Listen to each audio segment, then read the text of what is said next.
Saturday or Friday night.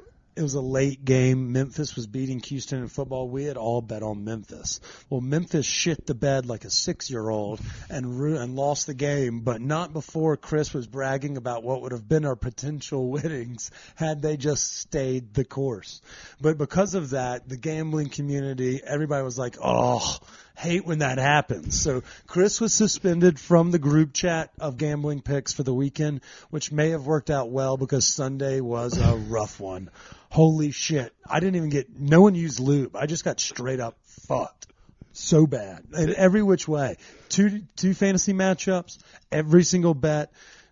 I mean, it was just unwilling and it wasn't fun for anybody. It happens to the best of us. The trick is staying in there, going back to the table. Oh yeah, I'm a complete degenerate, and so we're back on the hunt for winners this week. If you have them, send them to us. Thanks to our friends over at BetMGM and Barstool Sportsbook. Pretty much I'm blaming Mile High Sports, which is the Mile High Life parent company, because those assholes got me like thinking I can win anything with any bit of knowledge, and it turns out I cannot win. It's a very humbling experience every Sunday. Every fucking Sunday. We've got some knowledge that will make everybody a winner this Wednesday.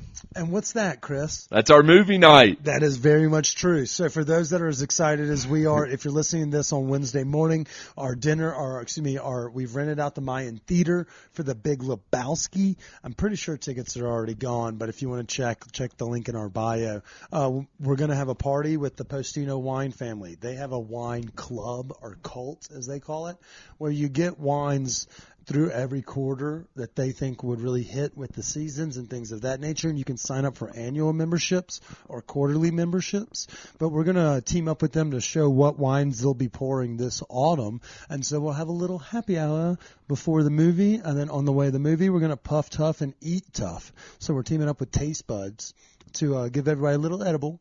And then our friends over at Batch are going to make sure we've got a swag bag as well. So everybody's they'll have all that taken care of, but it'll be a good time. And then we have the Big Lebowski. I'm hoping they're going to have the White Russian supplies at the Mayan Theater. I can't remember exactly if they have a full bar and what that all entails. So we'll have to, I'm pretty fucking fired up. Trial by fire. But either way, you're going to have a tasty beverage and some tasty bites before we head to the movie.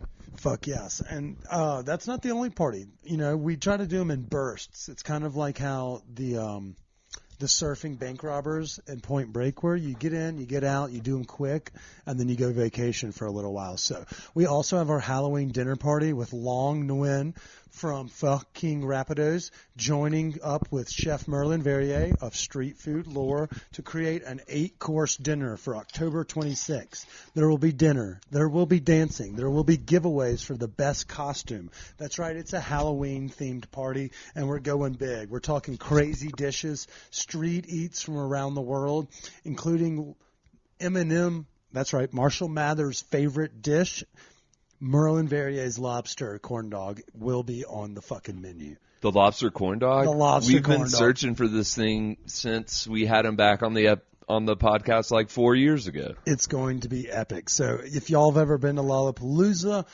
that's how Merlin met a litany of these rock stars by cooking for the artists of the Chicago Big Ass Music Festival. And so apparently Marshall Mathers was not a crustacean eater or eater of shelled fish until Merlin got a hold of a fucking lobster, turned it into a corn dog, and just like fucked him up with some truth. Changed his whole perspective on seafood. It's wonderful. And we are going to have that on our fucking menu at our Halloween party. It's going to be a kick-ass event. I'm half. Yeah, I'm full chub. I'm full mast over here. I need to see this thing in real life before I can really. These warlocks run like Jonah Hill's fat ass to go check out some high school boobies. Yeah. You're not wrong. You're not lying. Yeah, so we have that going on this week, but it doesn't stop there. What else do we have on the week's docket, Chris? What's going on at Westward? Any good food trucks we need to be on the lookout for? I saw the Savage Beat. That was a good one. Yeah, we're working on a couple other things. We're trying to maybe see if I can talk to Penelope and fucking Rapidos to see kind of what's going on with their transition. And we noticed that their that faux King Rapidos is doing kind of like a Chili Crunch fundraiser. So we want to dive into where they are in the process and see what's going on as we morph from the food truck to the brick and mortar world. Hey, I love it. I'll see what I can do. You know, we have a dinner with Long coming up. Yes. So we'll see if we can get him on, have him not only on the pod, but also on the blog. Yeah. And there's a couple other food trucks I'm starting to eye to see if I can get on there. But, you know, this week I got a lot going on. I got some family coming into town, my sisters. So what's up? Trying to prepare for a few things. What do you have on the docket for the weekend with the sister?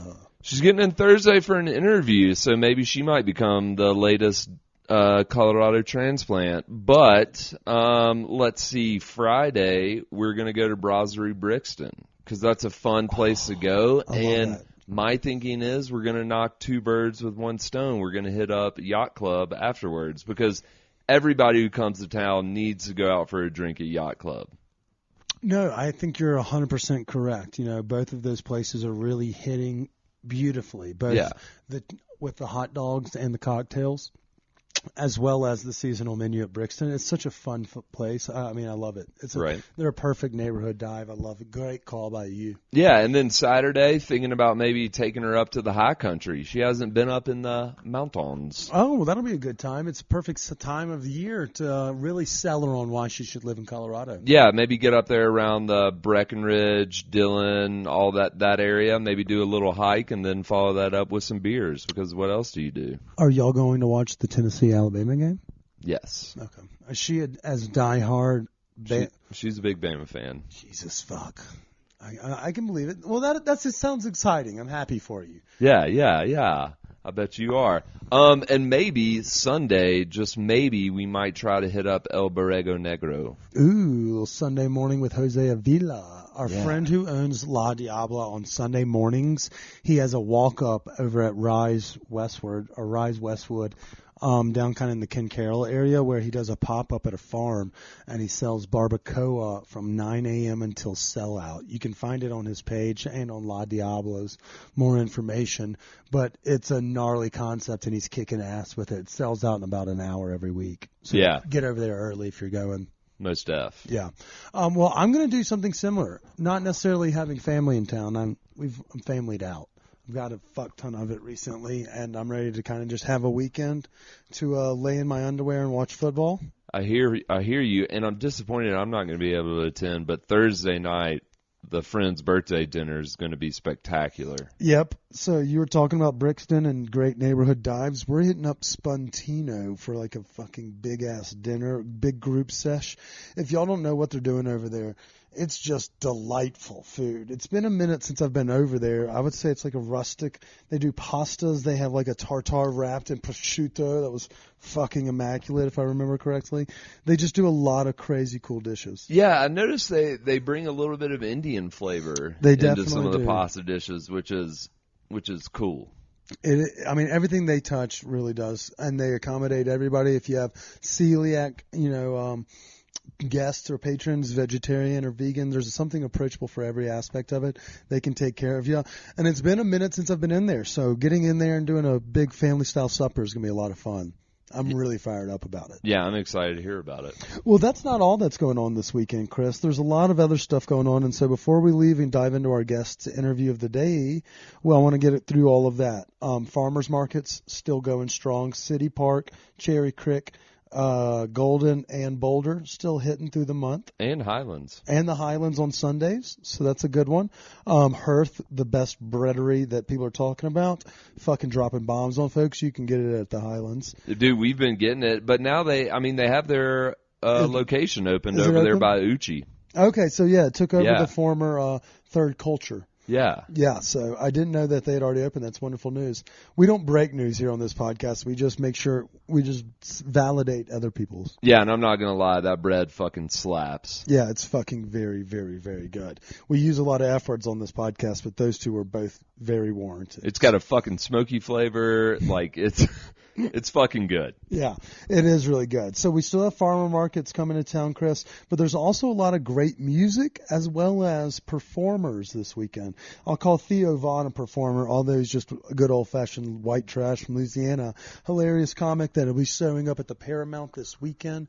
There's also So Far Sounds, both downtown and Rhino. So similar to how we do pop-up cannabis dinners, they do pop-up concerts in secret locations around town. So you have to buy tickets and then they'll tell you where it is. So if you want to, go to do303.com. They always have pretty much our bread and butter of what we look for when we're looking to find something fun to do. They have a little bit more insight as to how much tickets are and things of that nature. But also if you're looking for some very big names, we got the French Kiwi Jam Sesh going down at Mission and our friends over Rufus de Soul at Red Rocks. So, I mean... Well, if you were lucky to get a ticket to Rufus de Soul, because what I hear on the interwebs are they're over $300 now. Yeah, the secondary market's kind of preposterous. And I only have 2 kidneys, and neither of them work very well, so I'm not sure I could get much for them. So if I wanted to go, I'd still be fucked. Yeah, I'm thinking combined, if you sell both kidneys, you might squeeze 100. Yeah, maybe. But then you need one of those. My body's in fucking shambles. I felt like shit today from drinking yesterday. I mean, I've just been struggle busting all week. But luckily we have this Wine Cult box set, so I'm going to crack into that and really change the vibe for the day. But yeah, so there's a bunch of shit going on this weekend. We have a great guest joining us at the second half of this, Jonathan from Starbud's Jamaica.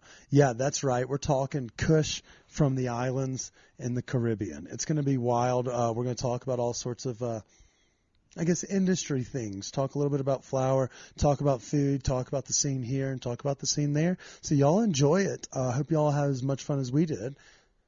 And we forgot big national news, Biden pardoning marijuana. Well, he did it for the federal side, Chris. I feel like, I'm pretty sure a lot of folks were quick to point out that not a lot of people are sitting in jail for simple federal cannabis possessions unless you're in like the fucking I don't know, trying to cross a border or maybe smoked a little too much pot in a national forest.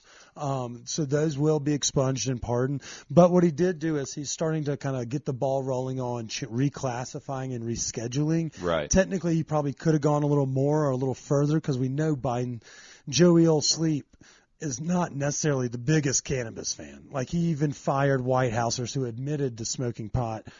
So he's not, and he even mentioned that it's not really his jam, like he wasn't going to legalize it, but at least he's recognizing that it shouldn't be scheduled, more stringently in terms of research and punishment as heroin and fucking fentanyl. So hopefully we can kind of get that ball rolling to kind of see true progress in the coming weeks and months. Yeah, I think that's the main point of it. Good, well done on your synopsis there. Yeah, I watched our friend Ricardo on your girl Rachel Maddow's channel or whatever, MSNBC. Killing it. Yeah, I'm sure that's the term for it.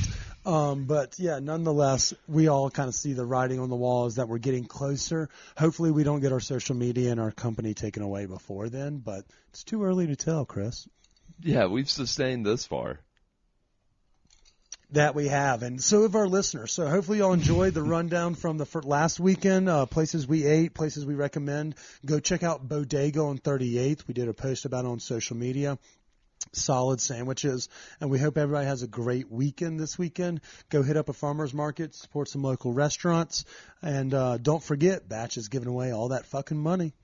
Get it. Get rich. Cheers. All right, now it's our interview of the week, presented by our friends over at Callie's Cannabis. It's usually Standing Akimbo, but we love all the dispensaries, and today we are actually talking about a dispensary itself. We're sitting down with Jonathan Harris, the proprietor and CEO of Starbud's Jamaica, from what he says is the best Jamaican food in Denver. We're coming to y'all from Penthouse Caribbean Eats on the corner of the 16th Street Mall and Champa. So from here, we're on the second floor raised up off of 16th Street above like the liquor store, but we're literally catty corner to, I can see like the Little India, the Mermaid Bakery, things of that nature, and we're dining well. We're sipping on some delicious cocktails, and we're going to have an island vibe. So we're fired up, and we want to thank our sponsors for joining us. But I want to thank Jonathan especially for not only taking time out of his day, but also putting us on some dank eats. Jonathan, thank you and welcome, brother. Yeah, man. Blessings, man. Welcome. Thanks for having me, man. Okay, so we usually start all of our interviews the same way, but I feel like that would be a little bit redundant to ask, are you from Colorado or are you a transplant to Colorado? But tell everybody a little bit about, you're here for a short while, business, hang out with the